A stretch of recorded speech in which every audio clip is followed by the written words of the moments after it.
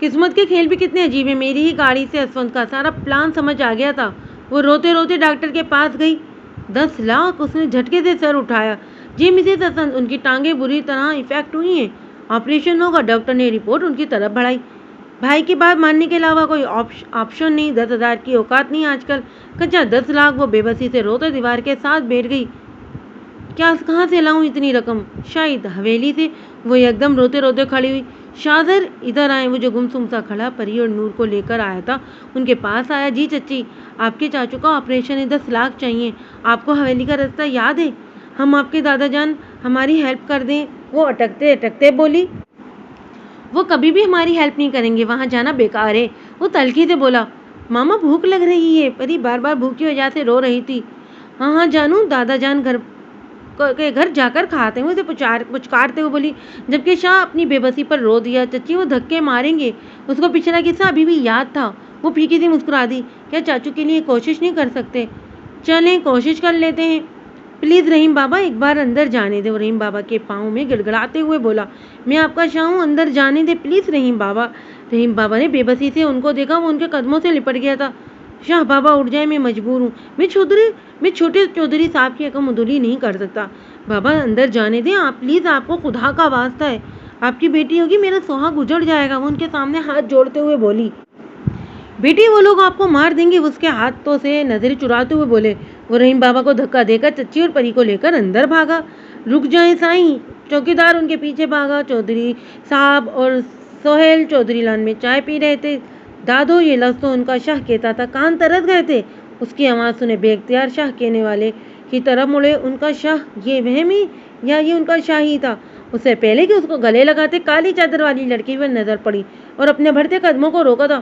کون ہو تم لوگ؟ وہ غصے سے مڑے۔ رحیم، اجنبی لوگ گھر میں گھس آئے، تم کدھر مرے تھے؟ وہ چلائے۔ بابا اسفند کا ایکسیڈنٹ ہوا ہے، پلیز ہماری مدد کریں، آپریشن ہونا ہے۔ ان کے سامنے اپنی چادر پھیلاتے ہوئے بھیک مانگنے لگی۔ دیکھو لڑکی، ہم مانا کہ چودھریوں اور غریبوں کی مدد کرتے ہیں، لیکن ہم اجنبی لوگوں کی مدد نہیں کرتے۔ اس کی بات کاٹ کر نوکت سے بولے، پلیز دادو اپنے شاہ کے لیے اسپتال 10 لاکھ جمع کروانے۔ چاچو اسفند، وہ ان کے ہاتھوں کو چومتے ہوئے بولا، دیکھو لڑکے، ہم کسی شاہ کرار کو نہیں جانتے، نہ تمہیں نہ کسی اسفند کو۔ رحیم، تمہاری پہلی غلطی سمجھ کر معاف کرتے ہیں، انہیں بھی سمجھا دو، اگلی دفعہ قدم رکھا تو میں قتل ہو جائیں گے۔ وہ چلائے۔ بابا میں آج پہلی بار مانگ رہا ہوں۔ وہ آفندی کے قدموں میں بیٹھتے ہوئے بولا۔ آفندی نے اپنے اکلوتے لگتے جگر کو دیکھا۔ وہ بے بس باپ کی طرف دیکھا اور ضبط کرتے بولا، کون بابا؟ رحیم بابا بت بنے کھڑے ہو، کیوں باہر نکالو ان اجنبی لوگوں کو؟ مجھے آپ کی شرط منظور ہے بھائی، لیکن میں اسفند سے طلاق نہیں لوں گی۔ وہ کیا اسپتال کیش بھجوا دیں؟ شاہ ایک وعدہ کریں مجھ سے۔ وہ شاہ کو گلے لگاتے ہوئے بولی، آپ ہمیشہ اپنے چاچو کا خیال رکھیں گے؟ اوکے۔ وہ چچی کے آنسو پوچھتے ہوئے بولا، آپ پریشان نہ ہو، وعدہ کریں یہ راز ہمارے درمیان رہے گا۔ اس کے بالوں کو سلاتے ہوئے بولی، کیسا راز؟ وہ الجھا۔ چچی کیا کہنے والی تھی؟ وعدہ کریں؟ جی وعدہ۔ وہ ان کا ہاتھ چومتے ہوئے بولا۔ جب راز سن کر اس کا دماغ الٹ گیا۔ آپ کہیں نہیں جائیں گی؟ میں چھوڑوں گا نہیں۔ وہ تیش میں اٹھا۔ وہ اس سے کام لو، تم کچھ نہیں بگاڑ سکتے، میں تمہارا انتظار کروں گی، اپنا خیال رکھنا، میں اس دن کا انتظار کروں گی جب پری کا شاہ پری کو ظالموں سے چھڑوانے آئے گا۔